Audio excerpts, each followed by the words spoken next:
तो गुरु पुष्पा 2 के अंदर मैं आपको 7 ऐसे मोमेंट्स बताता हूँ जहाँ पर पुष्पा भाव ने अपने एक्टिंग के दम पर हिला डाला था। बोले तो उस समय रोंगटे खड़े हो गए थे। यानी 7 गूस बम्स वाले मोमेंट्स बताता हूँ और 3 ऐसे इलॉजिकल सीन्स भी बताता हूँ जहाँ पर सुकुमार फेल हो गए। बोले तो इन सीन्स को डालने की जरूरत भी नहीं थी, जिनका कोई सेंस ही नहीं था, पता नहीं क्यों डाला। तो आइए पहले उन रोंगटे खड़े कर देने वाले मोमेंट्स पर बात करते हैं, फिर इलॉजिकल सीन्स पर आते हैं।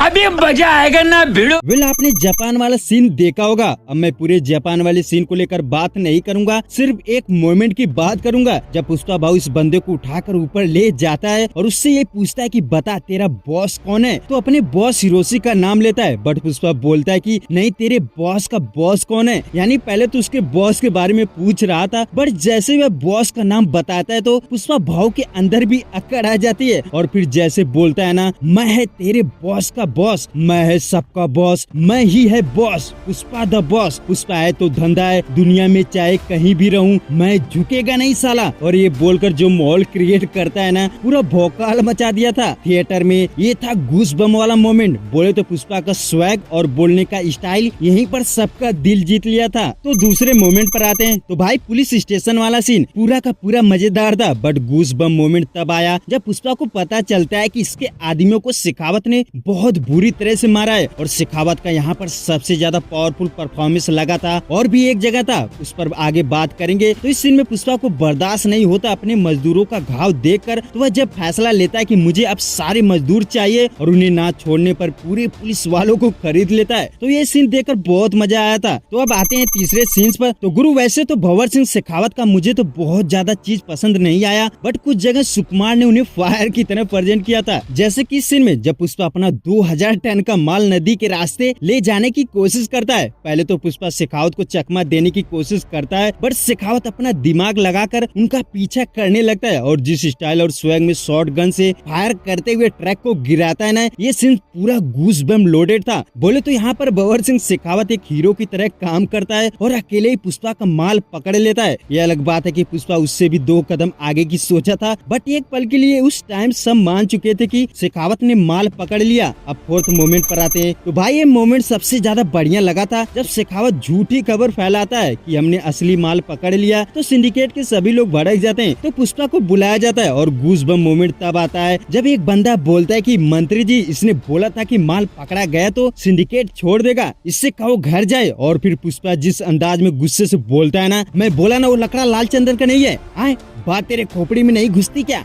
वो लाल चंदन होता तो मैं क्या मीटिंग खेलता? अगर मैं बोलूँ ये शर्ट पीला है तो भरोसा रखो पीला है। और ये बोलकर जिस तरह से डांटता है ना, रोंगटे खड़े कर दिया था। बोले तो सबको हड़का कर रखता है। वेल नेक्स्ट मोमेंट पर आते हैं। तो भाई जब पुष्पा सीएम के पास जाता है फोटो खिंचवाने के लिए, बोले तो ये पूरा सीन ही मजेदार था, बट गूस बम की बात करें तो 2 जगह ऐसा मोमेंट आता है कि अंदर से हिला डाला था। पहला तो जब पुष्पा शॉल निकाल कर सीएम को पहनाने के लिए आगे बढ़ता है और सीएम तुरंत बोल देता है कि ये क्या कर रहे हो सिद्धप्पा, इसके साथ फोटो लेना फंड्स जितना आसान नहीं है, पैरों की जूती जितनी भी अच्छी क्यों ना हो हाथों में लेकर थोड़े ही नहीं घूमेंगे। और पुष्पा की बहुत बड़ी बेइज्जती करता है। ये देखकर पहले हमने भी सोचा कि पुष्पा कुछ तो जरूर करेगा, और फिर जब सिद्धप्पा से सीएम बनने को बोलता है ना, एक पल के लिए सिद्धप्पा भी शॉक्ड हो जाता है और हम भी। क्यों तेरी पुष्पा अपनी बेइज्जती का बदला लेने के लिए सीधा सीएम ही बदल देने की सोचता है। अगर नेक्स्ट मोमेंट की बात करें तो इस सीन में तो पुष्पा ने दिल जीत लिया था जब पुष्पा की भतीजी को बुग्गा रेटी उड़ाकर ले जाता है। तो पुष्पा की माँ उससे कहती है कि पुष्पा तू उसे जा बचा ले, बट पुष्पा शांत रहता है और दातुन करते हुए मस्त स्टाइल में अंदर जाता है। सभी को विश्वास नहीं होता है कि पुष्पा जाएगा, और तभी जब बाहर निकलता है तो गन लेकर निकलता है। ये सीन तो सबसे बेस्ट था क्योंकि वह सिर्फ बंडी और लुंगी पहनकर गन लेकर निकलता है। जिस स्टाइल में निकलता है ना, इस सीन के लिए डायरेक्टर को सैल्यूट है। ऐसा सोचा है कैसे? और इस सीन में एक जगह और एक और मोमेंट आता है जब पुष्पा मार्केट के अंदर चक्का जाम करके बोलता है कि उन कमीनों को तो 1 घंटा टाइम दिया है, बट तुम लोगों को लड़की ढूंढने के लिए आधा घंटा दे रहा हूँ, और हर गांव, हर रोड, हर गली चित्तूर का चप्पा चप्पा छान मारो, चाहे पुलिस की गाड़ी हो या पॉलिटिशियन की, सबकी तलाशी लो। और जब तक लड़की मिल नहीं जाती चित्तूर का बॉर्डर बंद रहेगा और आने जाने का रास्ता बंद रहेगा, और जब तक वो लड़की घर नहीं आती सर में गवर्नमेंट का रूल नहीं पुष्पा का रूल है। सच में भाई हिलाने वाला सीन तो ये था, अक्खा चित्तूर हिला देता है। तो यार रप्पा रप्पा वाला सीन तो बच्चे को पसंद आया था, बट ये सीन क्यों पसंद आया उस पर बात करते हैं। वैसे अगर देखा जाए तो पुष्पा 2 का जो क्लाइमेक्स सीन रखा गया था उसमें कोई दम नहीं था। अरे भाई भड़को मत, मेरे कहने का मतलब ये है कि दम था, बट अगर सुकुमार सर ने इसे एक अलग लेवल का एक्शन सीक्वेंस शूट नहीं किया होता तो देखिए रप्पा रप्पा वाले सीन्स की सबसे बड़ी खासियत थी कि पहले सबको इमोशनल फील कराया, और जब पुष्पा घायल शेर की तरह दहाड़ दहाड़ कर मारता है ना, यही सब गूज बम वाला मोमेंट था। क्योंकि पुष्पा एकदम जैसे सनक जाता है और जैसे कोई इस पर सवार हो जाता है। सोचो अगर इस एक्शन सीन को नॉर्मली एक्शन की तरह शूट करते तो क्लाइमेक्स मजा आता, नहीं आता, क्योंकि पुष्पा साइड विलन को मारने गया था जबकि उसके सभी दुश्मन बचे थे। तो ये तो डायरेक्टर की इतनी तगड़ी सोच थी कि क्लाइमेक्स एक्शन को बाप लेवल का शूट करने का सोचा। और सबसे बड़ी बात यह कि इसमें पुष्पा के ऊपर जो काली माँ के सवार होने का दिखाया गया ना, यही सबसे प्लस पॉइंट था।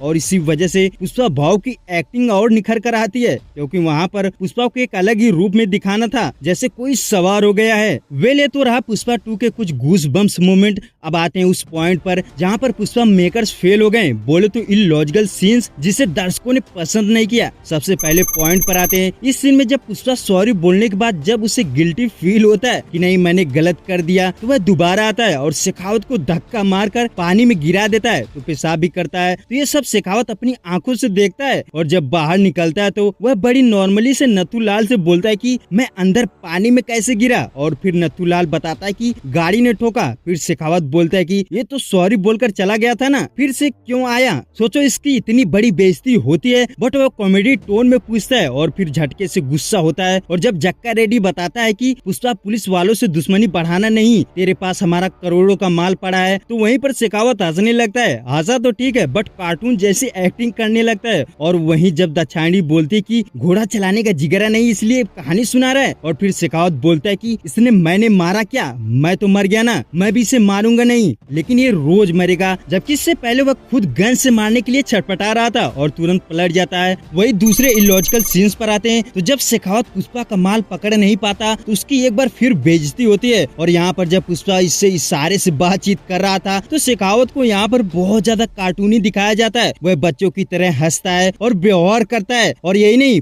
फूल लेकर हंस रहा होता है। जबकि देखने के हिसाब से ये सीन इंटरेस्टिंग लगा था, बट शेखावत के कैरेक्टर पर सूट नहीं करता, क्योंकि जब इसने अपने पहले पार्ट में एंट्री करी थी तो सिर्फ सर ना बोलने पर इतना बड़ा बवाल किया था, बट पुष्पा 2 में उसे कहीं कहीं कमजोर दिखाया गया है। और ये तो कुछ ज्यादा हो गया था जब उसे पता चलता है कि मेरे पास तो उसकी एक बैलगाड़ी है, तो वह खुश होकर जोकरों की तरह बार बार करेगा मजदूरी कहकर गाता है, जो शेखावत के कैरेक्टर पर बिल्कुल फिट नहीं बैठता। वेल जो भी है, पुष्पा 2 के अंदर एक बहुत बड़ा इलॉजिकल सीन नजर आया था। अच्छा आप ही सोचे, सबको पता है कि लाल चंदन की डील किस लिए होती थी। लाल चंदन की लकड़ी के अलग अलग फर्नीचर बनाए जाते थे, जैसे जापान में सबसे ज्यादा फेमस था गिटार। बट सोचने वाली बात है कि पुष्पा भाऊ जब जापान का लकड़ा पहुंचाता है तो वह सभी लकड़ियों को बैलगाड़ी में ट्रांसफर कर दिया था। बोले तो बैलगाड़ी बना डाला था। तो सोचो कुछ छोटी छोटी लकड़ियां जैसे पहिए में यूज हुई थी, तो छोटी बड़ी लकड़ियों से कैसे कोई चीज बनाया जा सकता है। उससे तो पहले ही पुष्पा टुकड़े टुकड़े कर दिया था, यानी बहुत सी लकड़ियां काम में नहीं आती। तो मेरे हिसाब से अगर लॉजिकली देखा जाए तो ये आइडिया कोई सेंस ही नहीं बनाता था कि बैलगाड़ी बनाकर डील किया जाए। और हाँ, अगर ज्यादा ना सोचे तो ठीक है। तो आपको क्या लगता है पुष्पा 2 के अंदर कौन सा सबसे खतरनाक गूज़बम्प मोमेंट था और कौन सा इलॉजिकल मोमेंट, कमेंट करके जरूर बताएं।